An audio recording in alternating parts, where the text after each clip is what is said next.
Students, मैं धर्मेंद्र सोनी अपने YouTube channel chemistry classes bye DS sir में आप सभी का हार्दिक स्वागत करता हूँ। आज का अपना जो टॉपिक रहेगा वो रहेगा बेटा मैकेनिज्म ऑफ रिएक्शन के बारे में। रिएक्शन मैकेनिज्म और mechanism of reaction in term of chemical kinetics. आज इस टॉपिक पर जो हम पढ़ने वाले हैं वो बहुत ही इंपॉर्टेंट टॉपिक है जो इस वीडियो के लास्ट में आएगा, और उसको समझने के लिए कि रिएक्शन मैकेनिज्म को हम आज 3 टर्म्स के अंदर पढ़ेंगे। तो सिंपली जब हमें मैकेनिज्म दे रखा है, रेटला दे रखा है, तो उससे मैकेनिज्म को लिखना। अगर मैकेनिज्म ऑफ रिएक्शन हमें गिवन है उससे रेटला को लिखना। दूसरी जो बात होगी इस वीडियो के अंदर वो इक्विलिब्रियम अप्रोच से होगी कि जब किसी स्टेप के अंदर इक्विलिब्रियम दे रखा हो और हमें उसमें रेटला लिखना हो तो इक्विलिब्रियम किस तरह से उसमें रोल प्ले करेगा। तीसरी जो बात होगी जो हम लास्ट तक पढ़ेंगे इस लेक्चर के अंदर वो बात होगी SSA के बारे में।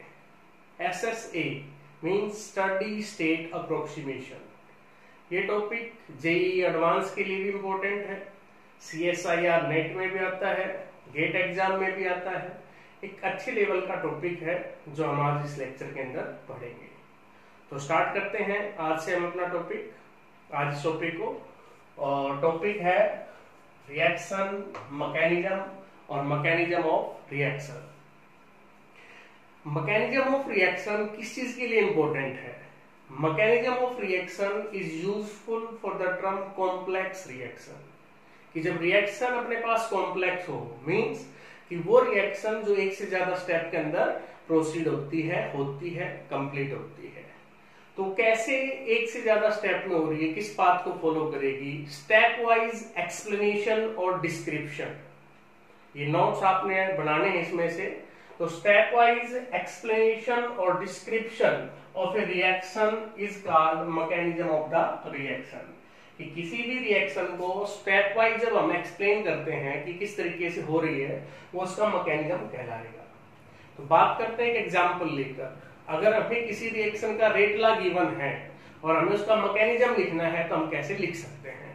तो पहला केस है आज का, मैंने केस ले लिया ये वाला मैकेनिज्म ऑफ रिएक्शन के अंदर कि रिएक्शन मैंने कंसीडर कर ली NO2 प्लस CO दोनों के बीच में। तो NO2 और CO react together, they give NO and CO2. Rate for this reaction K is equal to concentration of NO2 का स्क्वायर। अब आप यहां देख रहे हो रिएक्शन के अंदर कि रिएक्शन में रिएक्टेंट तो 2 हैं, एक NO2 है और एक CO है, लेकिन जो इसका रेटला आया वो CO पे डिपेंड नहीं कर रहा है। CO पे कंसंट्रेशन इंडिपेंडेंट है और डिपेंड किस पे कर रही है? ट्वाइस ऑफ NO2 के ऊपर। तो कैसे ही रिएक्शन प्रोसीड हुई इस चीज को ध्यान रखेंगे। पहला स्टेप हमने लिया कि NO2 है, 2 बार रिएक्ट कर रहा है, यहाँ 2 बार आ रहा है NO2 plus NO2, it gives NO and intermediate NO3 and the first step of the reaction is slow step because rate law is given for this step. Next step, the reaction intermediate NO3 is react with another reactant CO. This is another reactant and to give another product CO2 plus NO2. Okay. Now overall reaction, left वाले को left के अंदर, right वाले को right में। जब हम combine करेंगे तो NO3 से NO3 कैंसिल हो जाएगा यहाँ पर, और 2 NO2 से 1 NO2 कैंसिल हो गई यहाँ पे। NO2 plus CO NOCO2। ये आपके पास ओवरऑल रिएक्शन आ गई। इसको हम कैसे लिख सकते हैं? NO2 plus CO is change into NO plus CO2। Okay, तो यहाँ से अब हमने पढ़ रखा है पीछे कॉम्प्लेक्स ऑफ रिएक्शन में कि the slowest step of the reaction is given rate law. तो ये स्टेप आपके पास स्लोएस्ट था तो रेटला इसके अकॉर्डिंग लिखा जाएगा। तो रेटला क्या बन गया? यहाँ से rate is equal to K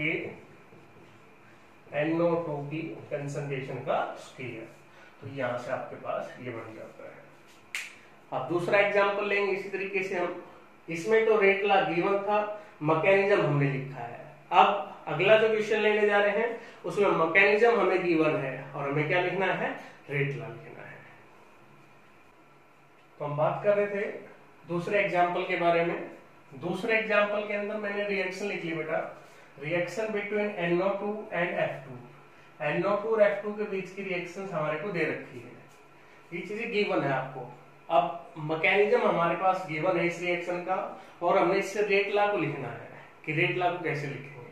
तो मैकेनिज्म क्या कहता है, दो स्टेप के अंदर रिएक्शन हो रही है, पहला स्टेप स्लो स्टेप, दूसरा फास्ट स्टेप। अब कॉम्प्लेक्स रिएक्शन के अंदर हमने पढ़ा था कि जो स्लोवेस्ट स्टेप है वो रेट डिटरमाइनिंग स्टेप है, रेट लॉ उसके अकॉर्डिंग लिखा जाएगा। तो रेट लॉ हम फर्स्ट स्टेप के अकॉर्डिंग लिखेंगे क्योंकि जो मैकेनिज्म गिवन है उसमें स्लो स्टेप कौन सा है, फर्स्ट स्टेप है। तो इसके अकॉर्डिंग हमने रेट लॉ लिखना है। अब रेट लॉ हमने फाइंड आउट करना है, तो rate law is equal to K into concentration of reactant. Reactant कौन कौन से आपके पास, NO2, और रिएक्टेंट कौन कौन से आपके पास, F2। ये रिएक्टेंट आपके पास है और फर्स्ट स्टेप आपके पास कैसा स्टेप है, स्लो स्टेप। रेट लॉ मैंने लिख दिया। एक तो रेट लॉ आपको लिखना था, हो गया। सेकंड थिंग आपको क्या फाइंड आउट करनी है, ऑर्डर ऑफ रिएक्शन, कि मेरे को ऑर्डर ऑफ रिएक्शन निकालना है। तो मैं ऑर्डर ऑफ रिएक्शन को कैसे निकाल दूं, तो ऑर्डर ऑफ रिएक्शन की डेफिनेशन हमने पढ़ी है। क्या डेफिनेशन होती थी ऑर्डर ऑफ रिएक्शंस की, sum of the power of reactant species given by rate law expression, कि जो कंसंट्रेशंस की पावर्स है रिएक्टेंट स्पीसीज में उनका सम। तो पावर यहाँ पर 1 इनका सम हम कर देंगे कि ऑर्डर ऑफ रिएक्शन मेरे को फाइंड आउट करना है। तो इन पावर का सम मैं करूंगा 1 + 1 = 2। तो this is an example of second order reaction. ये सेकंड ऑर्डर रिएक्शन का एग्जांपल हो गया। तो अभी जो दो एग्जांपल हमने किए उसमें एक मैकेनिज्म गिवन था, रेट लॉ लिखना था। ठीक है, रेट लॉ गिवन था, मैकेनिज्म लिखा है। अभी हम सेकंड टाइप जो पढ़ने जा रहे हैं, ये दो एग्जांपल थे एक ही टाइप के। सेकंड टाइप जिसमें इक्विलिब्रियम इन्वॉल्व हो रहा है, इक्विलिब्रियम कांस्टेंट इन्वॉल्व हो रहा है, उसके बारे में अभी हम बात कर रहे हैं इक्विलिब्रियम से रिगार्डिंग की, इक्विलिब्रियम अप्रोच से रिगार्डिंग की। तो इसके बारे में हम बात करेंगे, इक्विलिब्रियम अप्रोच। बात कर रहे थे बच्चों सेकंड टाइप के बारे में कि जिसमें इक्विलिब्रियम अप्रोच होती है, इक्विलिब्रियम कांस्टेंट का इन्वॉल्वमेंट होती है रेट लॉ निकालने में। तो calculate the rate law from equilibrium approach. इसके लिए हमने कंसीडर कर ली रिएक्शंस जिसके अंदर रेट डिटरमाइनिंग स्टेप है वो एसोसिएटेड है, कि जो RDS है अपना rate determining step, it is associated with fast equilibrium step, कि वो फास्ट इक्विलिब्रियम स्टेप के साथ एसोसिएटेड है। ये रिएक्शंस हमें गिवन है, ये रिएक्शन है ओरिजिनली, ये उसका मैकेनिज्म लिखा है, स्टेप फर्स्ट स्टेप सेकंड। अब मैकेनिज्म आप देख रहे हो, स्टेप फर्स्ट फास्ट है प्लस इक्विलिब्रियम में भी है, रिवर्सिबल है। सेकंड स्टेप स्लो है। फाइंड आउट हमने क्या करना है, रेट लॉ और ऑर्डर ऑफ रिएक्शन। पढ़ा क्या हमने, पढ़ा ये कि जो स्लोवेस्ट स्टेप होगा वही रेट डिटरमाइनिंग स्टेप है, रेट लॉ उसके अकॉर्डिंग लिखा जाएगा। अगर मैं रेट लॉ लिखता हूं इस क्वेश्चन के लिए, मैं रेट लॉ लिखता हूं, rate is equal to K, rate law क्या कहेगा, स्लोवेस्ट स्टेप के अकॉर्डिंग लिखा जाएगा। NO3 और NO, इसके अकॉर्डिंग हमने इसको लिख दिया रेट लॉ को। अब यहां पर क्यों नहीं छोड़ दिया सर, हमने इसको रेट लॉ आगे हमारे पास यही पूछा था। जब आप फाइनल रिएक्शन देखते हो तो फाइनल रिएक्शन में कहीं पर भी NO3 नहीं है। अब रेट लॉ के अंदर NO3 आ रहा है, इट मींस ये इंटरमीडिएट है, ये रिएक्शन के बीच में बढ़ता है, जो उसी के बीच में बढ़ता है वहीं कंज्यूम हो जाता है। तो हमें इसकी वैल्यू को फाइंड आउट करना है NO3 को। तो फर्स्ट रिएक्शन पे हम चलेंगे स्टेप फर्स्ट के ऊपर, हमने वहां से इक्विलिब्रियम कांस्टेंट लिखना है K1। इक्विलिब्रियम कांस्टेंट को मैं कैसे लिख सकता हूं, फॉरवर्ड डायरेक्शन रिएक्शन के लिए, concentration of product raise to power their coefficient, coefficient 1 है इसलिए यहां 1 आ गया, divided by concentration of reactant NO, concentration of another reactant. Okay, we want to find out concentration of NO3। NO3 की concentration को हमने निकालना है। इस रेट लॉ को मैंने इक्वेशन 1 मान लिया, इक्वेशन 1। इसके अंदर मैं इसको पुट करना चाह रहा हूँ, तो यहाँ पुट करूंगा K1 क्रॉस मल्टीप्लाई मैंने यहाँ करवाई into NO into concentration of O2। अब ये बात इक्वेशन 1 के अंदर मैंने पुट करनी है। इक्वेशन 1 में जब मैं इसको पुट करता हूं,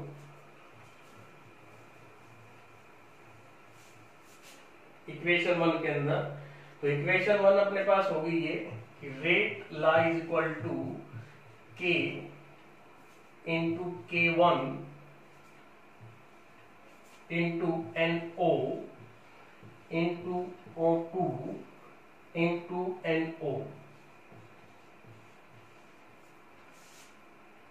ये दो आपके पास कांस्टेंट है, इनको मिलाकर एक मैंने अनदर कांस्टेंट लिख दिया K डैश। NO का यहां से स्क्वायर हो गया और ये आपके पास O2। ये फाइनली आपके पास रेट ला आ गया है इस इक्विलिब्रियम के लिए, जहां इक्विलिब्रियम कांस्टेंट इन्वॉल्व हो रहा है या इक्विलिब्रियम स्टेप जहां पे इन्वॉल्व हो रहा है। जब रेट ला आ गया तो आप ऑर्डर ऑफ रिएक्शन को तो फाइंड आउट कर ही सकते हो। तो ऑर्डर ऑफ रिएक्शन क्या हो जाएगा बच्चों, सम ऑफ द पावर 2 + 1 कितना आ जाएगा अपने पास 3। तो ऑर्डर ऑफ रिएक्शन कितना आ गया 3 आ गया है। तो इस तरह की आपने प्रैक्टिस करनी है कि जहां इक्विलिब्रियम स्टेप में इन्वॉल्व हो रहा हो, इक्विलिब्रियम कांस्टेंट आ रहा हो, हम कैसे इसको फाइंड आउट करेंगे। तो एक न्यूमेरिकल मैं आपके लिए लिख रहा हूँ, वो आपने प्रैक्टिस करनी है। अगर कोई प्रॉब्लम है तो कमेंट में बताना है। तो उसके बाद हम जो आज का मेन है उस पर भी आ रहे हैं, SSA के ऊपर। उससे पहले ये न्यूमेरिकल। तो बच्चे बात कर रहे हैं हम सेकंड एग्जांपल के बारे में। Second example regarding equilibrium approach. मैंने एग्जांपल ले लिया बेटा यहाँ पर कि रिएक्शन है मेरे को दे रखी है ये, और इसका मैकेनिज्म आपके सामने लिखा हुआ है कि 3 स्टेप के अंदर रिएक्शन है वो प्रोसीड हो रही है। फर्स्ट स्टेप है वो इक्विलिब्रियम के अंदर है, रिवर्सिबल स्टेप है, इक्विलिब्रियम को अप्रोच कर रहा है। सेकंड स्टेप स्लो स्टेप है, थर्ड स्टेप फिर से फास्ट स्टेप है। अब रेट लॉ लिखना है हमने, इस रिएक्शन का मैकेनिज्म हमारे को गिवन है, तो इसकी प्रैक्टिस आपने करनी है। कैसे करोगे, रेट लॉ स्लोवर स्टेप पे डिपेंड करेगा। स्लोवर स्टेप कौन सा है, ये वाला, इसको लिखोगे। इसके अंदर क्या इन्वॉल्व हो गया आपके पास HNO2 पॉजिटिव। क्या यहाँ ओवरऑल रिएक्शन में HNO2 पॉजिटिव आ रहा है, नहीं आ रहा है, तो आपको इसकी कंसंट्रेशन को फाइंड आउट करना है इसके ऊपर इक्विलिब्रियम अप्रोच को अप्लाई करके। तो इसकी प्रैक्टिस करें। अगर कोई प्रॉब्लम आती है तो मेरे को कमेंट में बताएं। अब हम बात कर रहे हैं आज के इंपॉर्टेंट टॉपिक से regarding SSA, steady state approximation. Steady state approximation, very important topic for the competition's point of view. It is for JEE Advanced, CSIR, NET, GATE exam and other exam like UPSC. This topic is very important. SSA, steady state approximation. Name of scientist, approximation हम किसकी पढ़ रहे हैं, तो बोर्नस्टीन scientist की steady state of approximation हम पढ़ रहे हैं, स्टडी कर रहे हैं। अब क्वेश्चन ये उठ रहा है दिमाग में कि ये कब अप्लाई होगा, कब हमें पता लगेगा कि सर SSA हमने अप्लाई करना है। चलो ये पता लग गया कब इसको यूज करना है, इसकी कंसिडरेशंस क्या क्या है और कैसे हम इसको अप्लाई कर सकते हैं। When it is used, what are its consideration and how it is used, कि कब इसको यूज करेंगे। तो इसको कब यूज करना है बच्चों, When it is used। तो पहले क्वेश्चन का आंसर ये है कि जब प्रपोज्ड मैकेनिज्म, जो हमें मैकेनिज्म दे रखा है उसमें स्टेप्स इक्वल रेट से हो रहे हो। When in proposed mechanism steps are take place nearly equal rate, कि जब वो नियरली सेम रेट से हो रहे हैं, बराबर रेट से हो रहे हैं, हम उनमें डिफरेंशिएट नहीं कर पा रहे कि कौन सा स्लो है कौन सा फास्ट है, तब वहां पर SSA अप्लाई होता है। This is the answer of this question. Another question, what are its consideration, क्या मान के चलता है? इसकी कंसिडरेशंस ये है SSA की, ये मान के चलता है कि जो rate of formation of intermediate during the reaction is equal to rate of decomposition of intermediate। मतलब क्या मीन निकलेगा इसका कि जो रेट ऑफ फॉर्मेशन है इंटरमीडिएट की बनना और उसका डिकम्पोज होना, दोनों की रेट इक्वल है। Means for a small interval of time, small interval of time, its concentration remain constant। कि जो इंटरमीडिएट है उसकी कंसंट्रेशन कांस्टेंट हो जाती है, रेट ऑफ फॉर्मेशन और रेट ऑफ डिकम्पोजिशन। तो रेट ऑफ इंटरमीडिएट कांस्टेंट हो गई, उसका डिफरेंशिएशन करोगे डी इंटरमीडिएट कंसंट्रेशन कितना आ जाएगा 0। तो SSA जब भी अप्लाई होगा तो वहां इंटरमीडिएट में change in concentration with time कितना आ जाएगा 0, क्योंकि उसकी कंसंट्रेशन क्या होगी कुछ टाइम के लिए कांस्टेंट हो गई है और उसको हम वहां पर 0 ले लेंगे। इसी का यूज करेंगे इस थर्ड क्वेश्चन को सोल्व करने के लिए कि how it is used, how it is apply, कि कैसे अप्लाई होगा। तो अभी एक एग्जांपल लेके इसको अप्लाई करके दिखाते हैं कि कैसे हम इसको अप्लाई कर सकते हैं। तो बात कर रहे थे SSA के एग्जाम्पल की कि इसको हम कैसे अप्लाई कर सकते हैं। उसके लिए मैंने बेटा रिएक्शन मान ली है कि the decomposition of ozone into oxygen. The mechanism for this reaction is as step 1, decomposition of O3 into O2 is a reversible step। K1 is equilibrium constant forward direction, K2 for the backward direction reaction। In another step, second step, K3 is another constant। Derive करना हमने क्या rate ला, कि हमने इसके अंदर rate ला को निकालना है। बाकी में क्या था कि अभी तक मेंशन आता था कि this step is slow, this step is fast, कि इसमें हमने इक्विलिब्रियम को अप्लाई करना है या नहीं करना है, कैसे करना है। यहाँ कुछ भी मेंशन नहीं है, मेंशन नहीं है। हम SSA लगाएंगे, स्टडी स्टेट अप्रोक्सीमेशन यहाँ पर लगाएंगे। तो सॉल्यूशन के लिए मैंने इस इक्वेशन से, ये इक्वेशन गिवन है, ये इक्वेशन गिवन है, इसके लिए रेट लिखना चाहूँ तो रेट क्या होगा, change in concentrations reactant O3 dO3/dt। Coefficient है वो डिवाइड में चला गया, रिएक्टेंट है तो नेगेटिव साइन आ गया। सिमिलरली प्रोडक्ट के लिए लिख दिया गया है ये तो आ गया गिवन रिएक्शन के लिए। अब मैकेनिज्म के लिए बात कर लेता हूँ। तो स्टेप फर्स्ट है जो मैकेनिज्म के अंदर फॉरवर्ड डायरेक्शंस के लिए, कि जब फॉरवर्ड डायरेक्शन में रिएक्शन चल रही है और उसके लिए मैंने रेट लिखना है, तो रेट इज इक्वल टू, यहां से देखते चलेंगे, decrease in concentration of reactant minus DO3/dt, अगले में DO2/dt, DO/dt is equal to K1 rate constant यहां से ले सकते हैं into concentration of reactant O3। Clear है यहाँ तक? अगर आप यहाँ तक फॉरवर्ड डायरेक्शन का लिख सकते हो, बैकवर्ड डायरेक्शन में, बैकवर्ड डायरेक्शन में चलोगे तो ये रिएक्टेंट हो गई, ये प्रोडक्ट हो गया।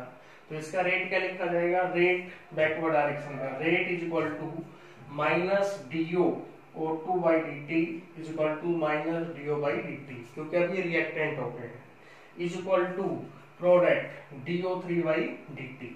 इसके लिए K2 into concentration of reactant, ये यहाँ पर हमने लिख दिया। क्लियर बेटा यहाँ तक की बात? अब आ जाते हैं अगले स्टेप के ऊपर, step number second. Second step क्या कहता है कि रेट इज इक्वल टू, ये रेट हो गया, रिएक्टेंट ये है, decrease in concentration of reactant is equal to increase in concentration of product.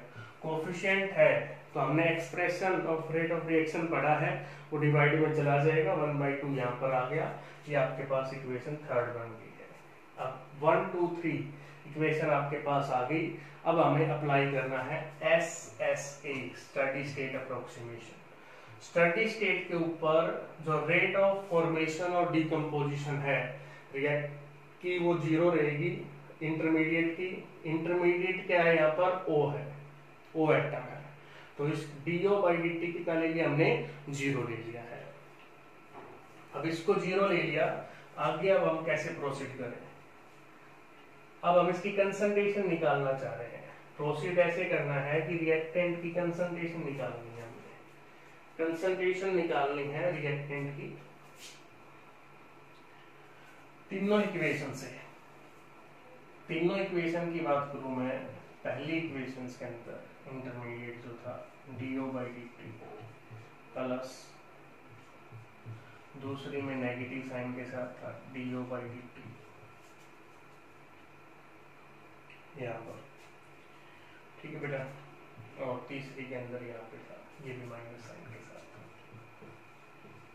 तीनों स्टेप के अंदर फॉरवर्ड बैकवर्ड वाला और उससे अगला स्टेप है, उसके अंदर इसकी जो चेंज इन कंसंट्रेशन है उसका सम 0 है।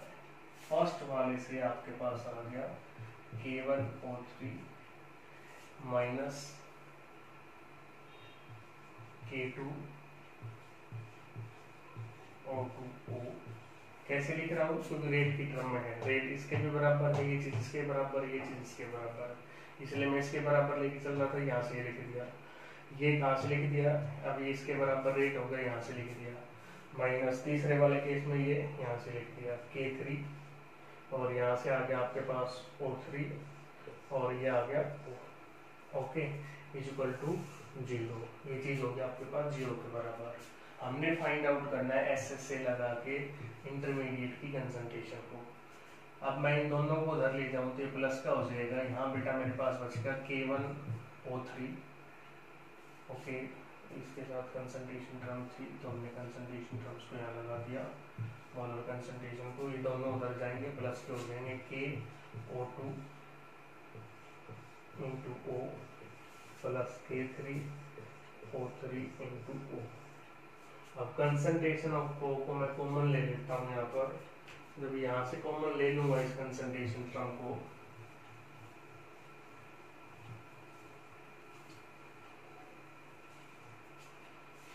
तो ये आ गया आपके पास K1O3 equal to K2 into O2 की concentration plus K3 into O3 की कंसंट्रेशन। इस सारे के बाहर आ गया कंसंट्रेशन ऑफ O, जिसको हमने निकालना है। कंसंट्रेशन ऑफ O को मैंने एक साइड पे रख लिया, KO3 डिवाइडेड बाई ये टर्म नीचे आ गई यहाँ पर K2O2 प्लस K3O3, ये टर्म अपने पास यहाँ पे आ जाएगी। क्लियर बेटा, ठीक है। अब आगे क्या करना है वो देखते हैं।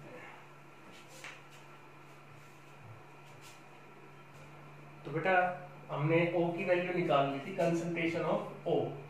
कंसंट्रेशन ऑफ O अपने पास कितना आ गया था, K1 into concentration of O3 divided by this K2 into concentration of O2 plus K3 into O3, ये अपने पास आ गया था। अब हमने क्या करना है कि ओरिजिनल जो इक्वेशन हमें दे रखी थी, ओरिजिनल इक्वेशन क्या थी अपने पास, 2O3 is decompose into 3O2, ये वाली इक्वेशन थी। यहाँ से रेट लिखा था स्टार्टिंग में, rate is equal to minus half DO3/dt, ये आ गया था अपने पास। अब हमने तो रेट ला निकालना है, क्वेश्चन क्या है, रेट ला है SSA को अप्लाई करते हुए। अब मैं यहाँ से फाइंड आउट करना चाह रहा हूँ DO3/dt, इसकी कंसंट्रेशन मुझे पता लग जाए तो मैं यहाँ से रेट ला को लिख सकता हूँ। अब इसको लिखने के लिए अब वही तीनों इक्वेशन जो अभी पीछे की थी, इक्वेशन 1, इक्वेशन 2 और इक्वेशन 3, उनको ध्यान से देखो। इक्वेशन 1, 2, 3 में जैसे हमने कंसंट्रेशन ऑफ O निकाली थी अभी, कि इसके बराबर है, ये इसके बराबर है। सिमिलरली इक्वेशन 1 DO3/dt इक्वेशन 1 से आ गया, इक्वेशन 2 से आ गया, इक्वेशन 3 से आ गया आपके पास। इक्वेशन 1, 2 और 3 उन तीनों को हमने सम अप कर दिया यहाँ पर। तीनों को सम करने के बाद अपने पास ये चीज आ गई। अब इसके अंदर जो कंसंट्रेशन ऑफ O है, इसकी वैल्यू पुट कर दी हमने। Put the value of concentration of O from equation 4। Equation 4 से हमने वो वैल्यू उठाकर यहाँ पुट कर दी। तो इसके साथ तो O है नहीं, यहाँ पर O है कंसंट्रेशन ऑफ O, जो वैल्यू आई थी वो मैंने एज इट इज लिख दी। यहाँ पर कंसंट्रेशन ऑफ O है वो उस वैल्यू मैंने यहाँ पर एज इट इज लिख दिया दोनों को। अब मैंने क्या किया, ये एलसीएम ले लिया, ये टर्म कॉमन है, एलसीएम ले लिया, यहाँ पे एलसीएम यही आ जाएगा। एलसीएम आने के बाद ऊपर क्या था, K1 K2, concentration of O2 O3, mathematical है सिंपल, K1 K3 O3 का स्क्वायर। इधर अपने पास क्या चल रहा है, -K1 कंसंट्रेशन ऑफ O3। अब इन टर्म का एलसीएम यहाँ पे लिया, इस टर्म का लिया तो ये एलसीएम। अब इसको मल्टीप्लाई करना है, पहले इसके साथ हुआ -K1 K2 concentration of O3 O2, similarly -K1 K3 O3 का स्क्वायर, क्योंकि यहाँ भी O3 है और यहाँ पर भी क्या है, O3 है। आगे एज इट इज लिख दिया। अब ये मल्टीप्लाई करने के बाद आ गया -K1 K2, और ये टर्म यहाँ पर थी आपके पास प्लस की, कैंसिल होगी दोनों। अब अपने पास क्या बच गया, ये टर्म एज इट इज है, -K1 K3 इंटू O3 का स्क्वायर। इसको लिख देता हूं मैं, इसको यहाँ पे लिखता हूं तो मेरे पास बन गया DO3 concentration of ozone is equal to, ये अपने पास आ गया -K1 K3 O3 का स्क्वायर ट्वाइस, क्योंकि 2 बार है ये तो इसलिए 2 लिख दिया यहाँ पर, divided by K2O2 plus K3O3, ये आ गया बस। ओके, अब यहां से क्या करना है मेरे को, इस 2 को मैं इधर लिया हूं और विद माइनस साइन, तो हो गया -1/2 DO3 by dt is equal to K1 K3 O3 K2 O2 plus K3 O3, और यही तो रेट था अपने पास। रेट क्या था, रेट यही था कि rate is equal to -12 DO3 by dt। यहां से आपने निकाल लिया K1 K3 O3 K2 O2 K3 O3 की कंसंट्रेशन। तो ये सारा बेटा था SSA के बारे में, एडवांस लेवल का था, हायर लेवल का है, ग्रेजुएशन वालों के लिए भी इम्पोर्टेंट है, पोस्ट ग्रेजुएशन वालों के लिए भी इम्पोर्टेंट है। तो इसको दोबारा से एक बार आप रिवाइज करना बैठ के, और आपको ये वीडियो लेक्चर कैसा लगा हमें कमेंट में बताएं। अगर आप इसको अच्छा लगा आपको तो इसको शेयर करें और सब्सक्राइब करें, ताकि ज़्यादा से ज़्यादा स्टूडेंट इस चीज़ का फ़ायदा उठा सके, उनको भी अच्छी एजुकेशन मिल सके। Thank you, bye bye.